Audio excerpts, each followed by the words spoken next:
An all-new generation for the VW microbus, or bully as we say in Germany. That stands in Germany for like this small bus, and especially here from VW, not the evil school bully. So this one is the VW T7 as transporter and caravel. Caravel, the passenger transport, as we see it right here. And you might ask yourself, wait a minute, isn't the T7 already out? Yes and no. So just to give you like a small introduction, because it's really needed. This one here is the new one on the commercial vehicle platform. It's a cooperation with Ford, and we'll also get you a tour of how different is it from the Ford Transit. And then there are the passenger platform vehicles, the VW Multivan, which is not officially called T7, just VW Multivan.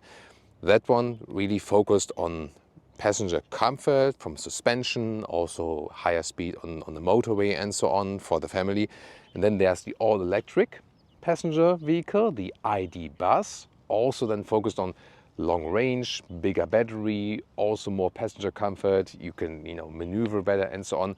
And this one in here on the commercial vehicle platform is wider from the inside, is higher from the inside, higher payload, more towing, so more focused on, for example, people transport if you own a hotel or something, or you do airport transport, or for example you want something for the family but need it higher and wider for the holidays and so on, and you say this is more important than a more sophisticated suspension for you. Or of course the transporter, when you have just more space in the rear, if you have like some craftsmanship work or something like that. And we'll give you here an extensive tour with Thomas Nagelgefühl in 4K, full screen, full length. Let's go with the new T7. And in the front you see it's a little bit Ford Transit, but VW Commercial Vehicles says that they even have changed all the outside parts. So it's more what's on the inside, like from the engine and chassis and so on, which is similar to the Ford Transit. Optionally, you can also get the IQ Light. These are the Matrix LED. We also have them right here. And in a beautiful blue color here today. This one, a true Thomas blue color, definitely. You have this short overhang. We'll also take a look under the hood soon and also tell you all about the different engine versions, because this one here available as all electric, as diesel and also as petrol plug-in hybrid. Very interesting. Wheels, 16-inch steel, then you can 16-inch aluminum or 17-inch aluminum. 19 would even be possible in the so-called Panamericana version, where you have like some off-road look as well, but these here 17-inch aluminum. Two different lengths or wheelbases. This one here is 5 meters 45 or 215 inches with the long wheelbase. And then minus 40 centimeters or minus 16 inches is the 5 meters and 5 meter version, or 199 inches. Yeah, that's the correct figure. That would be the short wheelbase version. And the increase in length is really all wheelbase. So the overhang is the same. It's really about how long is the wheelbase. This here, as I said, longer wheelbase, and then you can house more passengers. This one can house up to 9 passengers on the inside. Well, 9 people, including the driver, so to be correct. The EV version, only 8, because then they say, we don't have one seat in the middle, then the additional one in the front, because you have to calculate with 75 kilograms per person. And then again, you get a problem with a payload. So the payload is 1 ton or 1.3 ton. I can already tell you so far. Yeah, and this the rear here with a nice LED backlight here. So it has some styling, although it is a transporter. This has also been a scheme. So, and yeah, it is different from design from the Multivan. You can already see on the outside actually that you will have more width, like, this wider on each side. So this will be a massive difference, and also the height, because I know it for example for my brother, he's driving T7 Multivan at the moment, again, which is not officially called T7 anymore, for the family, 3 young kids and so on. And then he's wondering, should I maybe moved over to the ID Bus? But then again, the height is not that good, when you handle the kids on the inside, or should he maybe go for this to have more space for the kids? Then again, suspension-wise, this one gets a torsion beam at the rear axle. The Multivan has that as well, but it's actually not optimized for really heavy loads. And that's why the Multivan will be more comfortable from suspension. And the ID Bus, by the way, has a multi-link in the rear. So this is also then important for the comfort and for the driving. But of course, we'll also take a spin with this one here today. Interesting, by the way, also, talking about the roof, sliding doors, of course, you can get for both sides. This one here, the manual one, but what's interesting here, when I close it, here, it's not electric, but then it automatically slides backward, and then it's like this closing help, almost like a soft close. So although it's not really fully electric, it almost closes by itself. And talking about the roof, when I get up here, you can see there are certain anchor points here on the top. And the roof load is, when you drive this vehicle, up to 170 kilogram, but static as it stands here right now, you can put half a ton, 500 kilogram on it. That might be interesting, for example, if you put like a sleeping tent on the top, and you can sleep on the top of the vehicle with the whole family. Or also if you think about like maybe like police, firefighters and so on, if they want something stationary on the roof. We also have some details on the interior which I can show to you, which are really for this professional use. So everything is to follow. You have to think about, this is less focused than on like family comfort, but really more on space and professional use. Turning indicators here in the front, replace the daytime running light. That looks pretty cool. Well, but in the rear it's really, really tiny, right? So small indicator, hard to see. Now to the interior, and we start here at the side, because it's like the most important thing about this vehicle. First of all, here the individual seats in the second row. So you can pull this one down. Then this one can also be for the entry to the third row, but you can also have this upward like this, and then slide this, and then it's still possible. You know, you can choose that basically. And these are the straps to completely pull the seats out. I can soon show that to you as well, better from the rear. But indeed, all the seats can be taken out. The only thing, because that's also relevant to my brother, so in their multi-van, they have like the single seat, and they can turn it around, so you can, you know, better interact with the kids on a long holiday drive and so on. But here you can take them out, but you see here there's no rail, and you cannot put the seat in like backward position, for example. You cannot slide it forward or backward. You can just take it out or not. That's the thing. So here now 3 individual seats, and the 5-seater would also be the standard configuration. If you have a combustion engine model, there could also be an additional seat here in the middle, so like in the front, that you have like this. You know, it's like maybe like in some businesses, they drive with 3 people in the front and then just all of cargo in the rear. But here you sit very upright. It's actually decently comfortable. A lot of space here for your knees to the front seats, and also a lot of headroom. That's the thing, because it's a high and wide vehicle, and you just feel the width here on the inside. There's a small window here you can open like slightly. That's possible. I would just watch out for the kids that they maybe don't hurt their fingers. And then here is also a sunshade. That's also cool, easy solution. And you also have a separate climate unit here for the rear. And you can control that like this. So that's an easy solution, also warmer and colder and so on. And then you also have 2 USB-C chargers down there at the back part of the driver's seat. And yeah, all the individual seats here are kind of similar. Here, seatbelt from the outside. This one here is integrated. Yeah, but I can also very well sit here on the middle part. A cool setup would also be if you take this middle seat out, and then, for example, the kids can go through here to the middle directly to the rear bench. That would also be possible. And then let's check out the rear bench. Here, by the way, 2 more USB-C chargers here at the inside of the doors as well. And then we fold this up. Maybe it's easier when I put this one down first, because I also want to show you how we take out the seat completely. So here, to get to the rear, do it like this. There we go. And first of all, I can also put this one down. You can see me better. So here in the 3rd seating row, I can still sit here. Remember, this is here the long wheelbase version.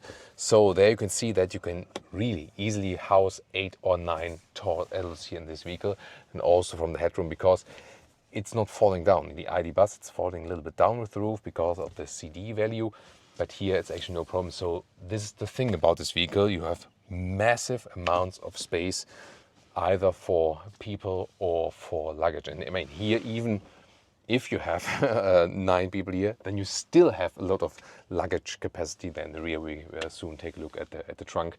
So that's really the thing about this one here. If you compare multivan and the ID. Bus, this one has so much more space on the inside, and this is also where, when the other ones were presented, some were actually disappointed they don't offer more space, or for example, when you have everything full of people, there's hardly any space for luggage. But here it's really both. A lot of people plus a lot of luggage. That's a special thing about this one here. And then again, yeah, as I already said, some disadvantages that also come then with this platform. So it's all again pro and con. Isofix here, by the way, on the outside for these seats, and for these here, you can see outside as well. The middle one, no, the middle one not. So you have here then 1, 2, 3, 4 seats with Isofix. And here also top tether, that's also possible. So, and now to take out the seat completely, I think the easiest solution is, so put it back here. So then I pull these 2 straps together. There we go. And then I can take out the whole seat here from the anchors, you know. It's of course really heavy as well. Not as heavy as the rear bench there. Let me just try that, not to damage my back, something like that. Yeah, so here you can see, I can carry that one out alone myself. That would be possible, yes. And then you see here, it easily also comes back into place. Take a look at the loading area here. Wide hatch, there we go. And you can also stand underneath it. So 1.89 meters, 6'2". You see here how high this vehicle is actually. You also have and here some light here, and then you can also adjust it then from the inside. Also when you have it closed, for example, it's also possible. Very important. So it's like a button here to open, close the light. The width here, this is also enormous. It's like 1.35 meters or 53 inches in width. And there you can see also the difference then to the passenger-based, like a multivan or the ID. Bus. This one here is just wider, way wider. This is a massive difference. And then the normal length here in the trunk behind this bench, yeah, it's about 1 meter or 40 inches, a little bit longer, like 1.5 meters or 41 inches. And once again, also massive difference here, the height. You can see here, this is like 120 or 47 inches, and it's even more. So when I put it here now, yeah, so here we are at 1.27 meters or 50 inches. So this is also higher, so the interior height also higher than in the multivan or in the ID. Bus. This is like what makes it so attractive also for the commercial use, like, you know, if you do some craftsmanship and so on. And of course, yeah, whatever you want to load in. Here for the EV version, you would just have the cable here. This like can be secured there. So this is like one possibility. See here, all the luggage is lost somewhat in there. And here for this rear bench, you can fold it down like this. You can also load things through, and you can also, because it's here the passenger version, as we have shown to you, you can also take out this whole bench. There, you have the release here down there. You pull these here on both sides, and then you can take out the whole bench. It's heavy. I can't do it alone. Yeah, you would need like 2 really strong, at least 2 or maybe 3 strong guys to put this one then out, but it's possible. Or women, of course. There are also strong women out there, of course. Yeah, but it's possible, so you can also clean up this whole area. And the total payload is 1 ton here for the EV version and 1.3 ton overall the maximum. And this is also way higher than, once again, than with the passenger versions. And towing is also very important. 2.3 ton for the EV and up to 2.8 ton if you go for like a strong diesel, for example. So this is also, once again, more than the predecessor and also more than the passenger versions. And you have here this retractable towing hook. You press it twice as a fail-safe, and then yeah, you have this automatic mechanism. Yeah, just because it's funny, let me put it back again. It's also, especially here, like with this Ford-based towing hook, we know it from the Ford Kuga recently. It sounds really funny, really loud, but it's good that because it's fully automatic indeed. This is the key fob. Now get to the interior. This is the Ford key fob with the VW logo. Then door closing sound. Why not? Fantastic also here, but yeah, sounds more basic, honestly. Where you just put the fuel for the diesel and so on, this they made it just closed for the EV version here.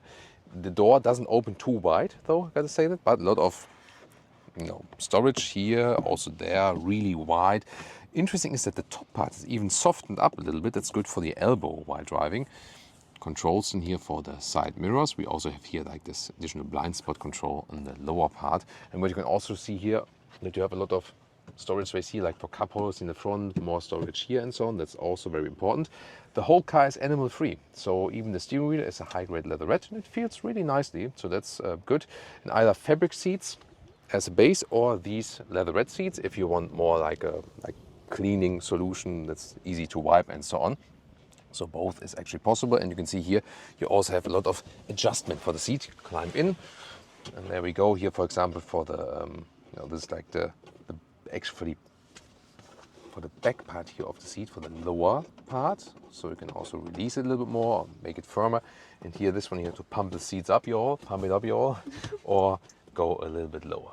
Welcome to this cockpit. First of all, here the passenger seat can be like way forward and backward. The only thing is when it's all the way backward, then you have like this really large hole where you can, where things can get lost. At least you can also access it quite well. Then again like this, and you can also have this bench here in the front. Would also be possible with then 3 seats in the front overall, and really soft here for your elbow. You can get these here. It's also adjustable in the height. This is really, really soft. So like a soft leatherette. And then also very plush underneath. That's cool. The seats are rather a little bit firmer, but it's okay. And then also here this leatherette, and it's a really rugged material in the way of that you can wipe it clean easy. It's also good for the commercial vehicle use. And then you have this modern cockpit here with digital instruments and also this infotainment system, which has this rather integrated way. Start and stop button is here. Still a manual volume jog. For the climate unit, for the temperature, you have it in here. You can use it as a sliding function or plus and minus, so that is both possible. And here you have some hotkeys. You press it, but it says like it's one button, then capacitive control, like where you actually access it. And then you have, for example, the driving modes you can set. Interesting is that, by the way, here this small storage space, when you lift this one up, these are special mounts. Also, for example, for a use that you can install like a laptop holder here. Maybe, for example, also for police use that you can check like vehicle registration numbers and so on. Or maybe if you do delivery, maybe you want to have this mount here to put something on there, or that you can check your deliveries, maybe with an iPad mounting or something like that. So these possibilities all exist. And when I'm sitting here with 1m89, 602, still some headroom left, so it's no problem. Really generous space offering. On the passenger side, there's also a light for the mirror, and I can put this one here sideways, and it covers all the way, so it doesn't need to be extended because it's already really, really long. And you've probably already seen they have this VW steering wheel installed here, and it can also be put down, up, in and out, so really wide way. And this is here the switch gear, so drive, reverse, P. This is a very easy solution, and B then in this EV case for more recuperation. So actually most of that is straightforward, and it's also a decently comfortable seating position, upright and so on.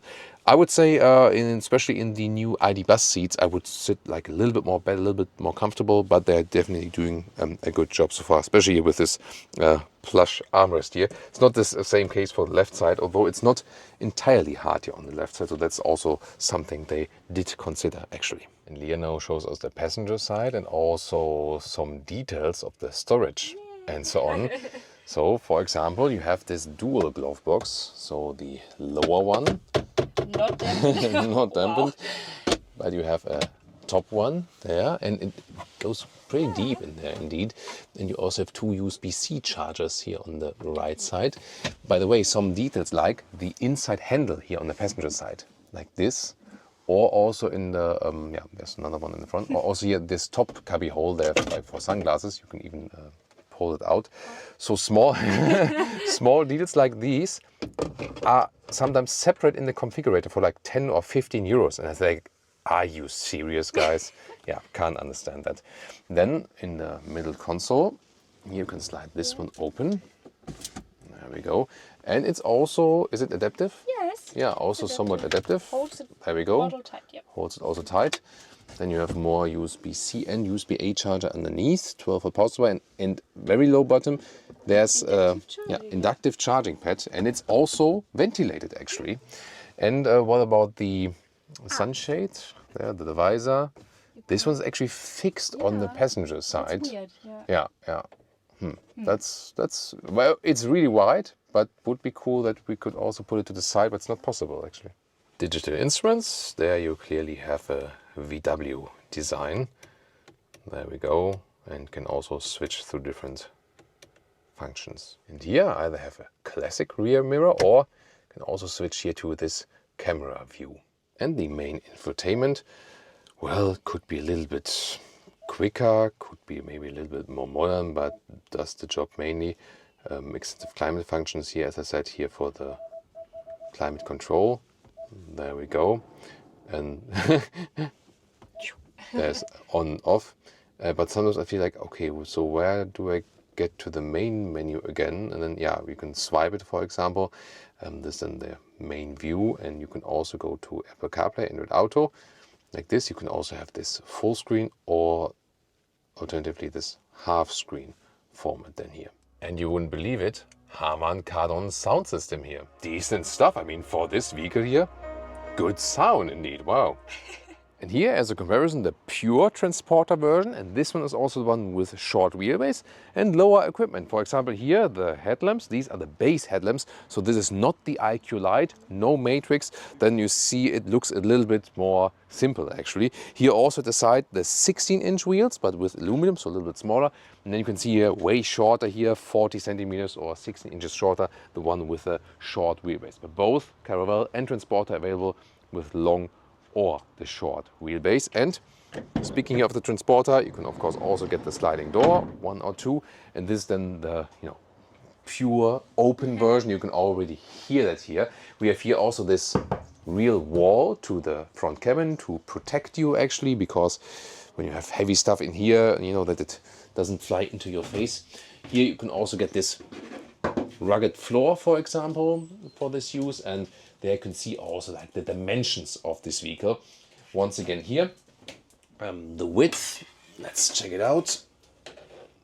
This is even more enormous. So this is 1 meter 60 actually in the width here. That's amazing. That's 63 inches. Wow. And the length here, so this is like 2 meters and 60. So it's over 100 inches in length then. Again, longer when you have the long wheelbase version. And here the height here inside, this is then 1 meter and 40 or 55 inches. So that's really impressive. So already the short wheelbase version here of the Transporter, very, very well usable. And in the front here, the version with the dual bench on the right side. That's of course cool then, for your company and so on. And these are the fabric seats. They look pretty nice here with the black outside and a little bit more brighter fabric on the inside. Here again, the wall in between. Let's just test the seating comfort. Because once again, also the fabric seats for the Caravelle or for the commercial, like the Transport version here. Actually, I think the fabric seats are even a little bit more comfortable. So yeah, these are probably a little bit more comfortable and more breathable in summertime.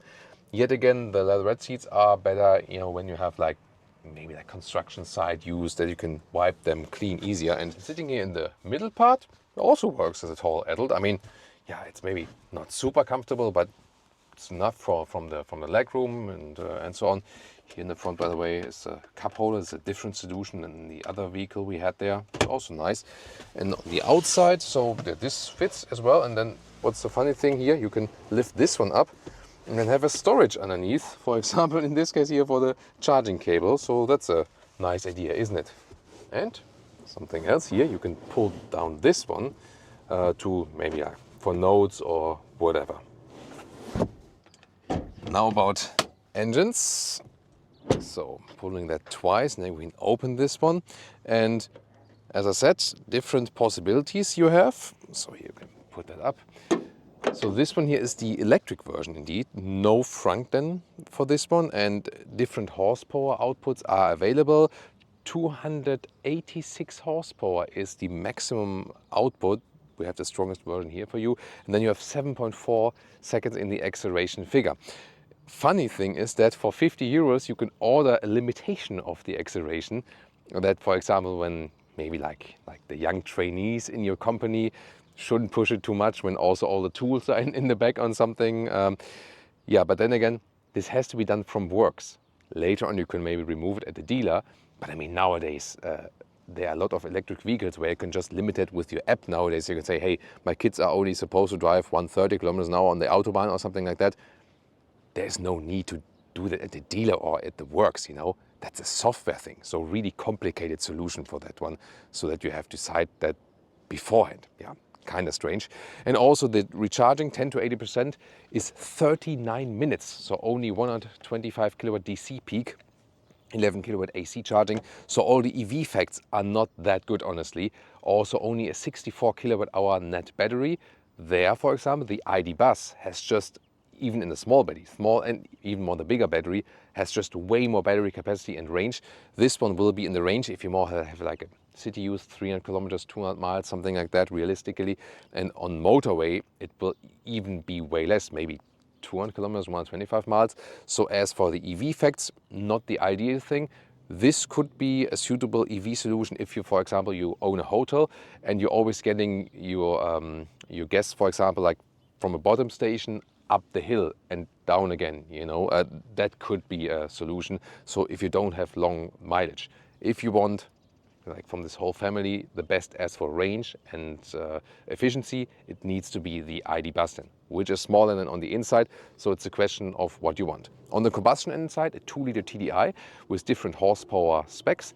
In the strongest version, you have around 14 seconds in the acceleration figure, so not too strong. The diesel will be front-wheel drive or all-wheel drive. This one here, the electric, always rear-wheel drive. And the plug-in hybrid, the 2.5-liter plug-in hybrid, which is to come later, this one also, once again, front-wheel drive, 20 kilowatt hours net around is the battery right there. Yeah, so different lineup. In most cases, it will be the Transporter version with the diesel. This will be the most sold version.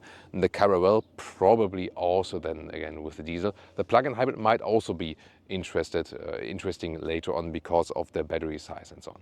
Sport mode.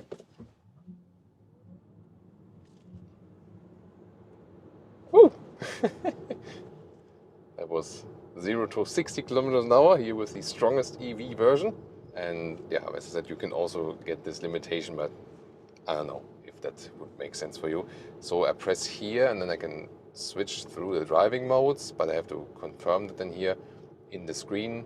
Here once again the normal driving mode, for example, and talked about the differences, multi-van and also the ID Buzz throughout the review. And the first thing you do notice is that here you still have a commercial vehicle driving feeling. So in the ID Buzz or in the multi-van, they more or less feel like you would be driving a passenger car. Here, just from like how wide it is, how tall it is, also from the acoustics and so on, you immediately know, okay, you're driving like a bus, a truck, you know what I mean? So this is a different driving feeling. And you also hear, especially like from the insulation of the windows, we're not driving very quick, you know, but here, for example, when cars are overtaking us and so on, you hear that it's a little bit louder. Let's see if we can drive a little bit quicker later on. But here now at like city speeds, 60 kilometers an hour, so like 20, 25, 30 miles an hour, here that the cars are passing. So that would be more silent already in the multi-van or in the ID Buzz. But it doesn't mean that it's hard to maneuver this vehicle. It is relatively easy to drive. You have this split mirror there at the side. That's actually easy to look at and you get all the angles. The steering is kind of light, but it's not that it would be without feeling completely. So you can have fine controls over each, you know, degree angle and so on. That's absolutely fine. And I have to say also when maneuvering the car around, and about comfort and suspension, so next to the NVH stuff, suspension is, I would say, rather on a softer tone, and that's in a way surprising because it can carry heavier weight and so on. So, but it's, that was a Ford Transit, so you feel it also in the waves, it's moving and so on, it's evening it out very well. So considering this can also carry really heavy load, I feel the suspension is kind of comfortable. Another interesting point that Leah just mentioned was also that, like, from the noise, like what comes from the ground, from the asphalt, so like the dampening to the asphalt underneath us, this is also more sophisticated in these passenger-based cars, and yeah, a little bit noisier than here in this vehicle here. But I mean, from suspension, from driving, I think it's actually quite fun, and you can also enjoy a longer trip with this one here, because I mean, you sit upright, suspension is evening out the bumps very well, so I'm actually quite happy with that. It's just that some of the NVH is worse than with the passenger platform, but that's of course no wonder so far. EV specific, by the way, so either when you lift your foot off the throttle or the accelerator pedal, maybe just like a slight recuperation, you can see it also here in the instruments, but I can also press it here on the right stall column, press on B, and then we have strong recuperation.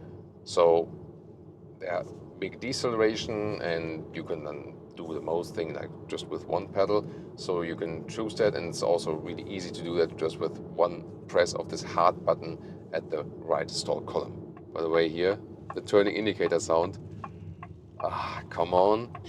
So I mean, it's a very modern vehicle in many respects, but the turning indicator sounds like, I don't know, like this is a real relay, I don't know, from 50 years ago or something like that. Yeah, very interesting. What I want to show you here, some more bumpy roads, and see how it reacts there. Got the 17-inch aluminum on there, plus I said the suspension is rather soft, but even when it gets getting bumpy, it's doing that actually quite well. So maybe even the passenger-based cars are rougher in that respect from the suspension. Also, for example, here, maybe on the left side, driving here, a little bit soft off-roadish. It's very comfortable when you have the uneven grounds. That is something really remarkable, gotta say that. Of course, there you can also vary a little bit with the wheel choice and so on. And now we do some soft off-roading. It's also like a bump inside the road. Yeah, that's actually fairly comfortable. That's nice. Here you can see, like, you know, how it shakes a little bit. Now really bumpy, but definitely fine, yeah. Good comfort in that respect. That's actually cool. And since we have like a freeway here as well, a little bit sandy here to the side, I also want to show you something here. How you can turn in the wheels in the front is amazing actually, and you can almost turn here on standstill. Look at that here, then all the way around. I don't want to get to the deep sand, but here, I mean, I'm almost turning the car completely around on standstill, although it's like 5.5 meters long, or like 215 inches it was. That's astonishing, you know. Of course, here with the EV, I have the rear wheel drive. Yeah, and then the front wheels can turn freely. The question is, of course, how it will be different than with the other versions. And talking about assistance systems, you can see it here on the steering wheel. Of course, it's rather meant for like Autobahn use and so on, but I think it's always a good test here to see when it's a little bit slower speed and also corners and so on, how does the steering react. And you know, distance to the car in front of me is also being checked. This here, the elaborate assistance systems pack, it's not standard, so I have to go for that one optionally. But so far, it's also keeping me very well in the lane. Let's see, ahead of us is like another corner then to the left. One thing that is missing, I feel, which is present in the Fords, by the way, for example, see, I have to hold the steering tighter a little bit. Now it's to the left. Let's see here. I was issuing like a small warning saying like, it doesn't want that. So here, see, that was too much, that corner, for the assistance systems. But normally, you know, when you're on the motorway and so on, this is where it's working a little bit better. However, you can see that from the VW house, there's a more sophisticated assistance system that could also cope with that. So here, see, this is then also from the Ford Works. What is, however, better with, for example, recently in the Ford Kuga, there you can just press and hold the set button to cancel this speed limiter chime. And this doesn't work here. And you have to go deep in the menu then. I haven't found any like quick hotkey to that yet. If you know more, I couldn't find anything out. So that is something that is easier to deactivate here. Deactivating that while driving, this chime when you exceed 1 kilometer an hour, it's like a thing now in all EU and UK countries. Yeah, it's just annoying, and here there's no real way to deactivate it actually. You know, in some more cornery situations, the car is handling it very well. Question is also, is Leah getting sick? I'm fine. She's fine, she's fine, because that's also, you know, like when you are in this large vehicle, maybe with the suspension, but as long as Leah is fine and on the co-driver seat, then it's really good actually. So it's a likable driving feeling actually. The only thing that we just mentioned earlier, when you have a rough surface, yeah, Leah's right, she just mentioned that you sometimes feel the vibration actually from the ground. Then you need something that is coming more to the cabin than if you would have the Multivan or the ID bus. And so there's a cargo version, another Caravelle in blue here, other vehicles on the road. But overall, I think the best thing to me is that it's really relaxed, especially from suspension and also evening out these bumps and so on. That's the cool thing. And of course, the downside is that you have like less NVH and so on. So actually, I don't feel much negative sides from suspension, that it's set out on higher payload and so on. So that's actually a very good thing. And also here, when we are going through more corners and stuff, that's actually pretty cool. You can also just see it now allowed to drive a little bit faster, you know, and this is actually fun. So, and also the seats are holding us quite well, not sliding on them too much. Now when we also drive a little bit quicker, it's not too much wind noise from the front window or something like that. And you also have this nice panoramic view to the front. So this is also a traveling thing, maybe not necessarily long haul with the EV version here. If you think about, you maybe use it for leisure and also semi-camping purpose or something like that, it's also nice that you have a good traveling feeling here. And the fuel economy for the diesel here, short trip, maybe have to extend it with an Autobahn driving but at a later stage, but here so far 7 liters on 100 kilometers, that's 34 mpg US, 41 mpg UK. Pricing and which car is for which use case, it really depends. As I also said initially, the Multivan is more like the more comfortable family transport. This one here as the Caravelle, if you want more space in width, in height, and regularly transport even more people, plus luggage, for example. And then as for the electric version, yeah, the ID bus just has so much more range, it's so much more efficient. And yeah, here you have more space, but you only have this limited range use, so to speak, because all the EV facts definitely clearly speak for the ID bus. So I think as the electric version, this one here does not make too much sense unless you have this very specific use case. Then of course the big difference is that the pure transporter just has a lot of space on the interior. This will be the most frequent use.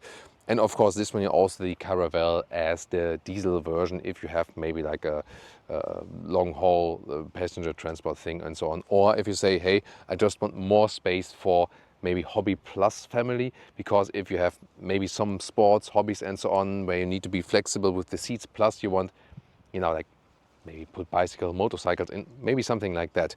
And pricing is super interesting, because I was initially thinking, yeah, that one on the commercial vehicle platform should be less expensive, but it's not the case. So interesting is that no matter if you go for the ID bus, here for the T7 Caravelle, or also for the Multivan, you always pay between 50 and 80,000 euros if you take the German prices, like from low spec to high spec. But if I spec, for example, this EV like it stands here, it's about 82,000 euros, and a like comparable Multivan would be maybe like 80,000 or maybe 75,000 euros. So a couple of thousand euros less expensive. And also a comparable ID bus would be maybe like 2,000-3,000 euros less expensive, but has almost 20 kilowatt hours more of battery capacity. So price-wise, I think it is kind of expensive, especially if you compare Multivan and the ID bus internally. The reason for that is, since it's on this commercial vehicle platform, most of the buyers actually pay the net prices, not the gross prices, because I was comparing gross prices.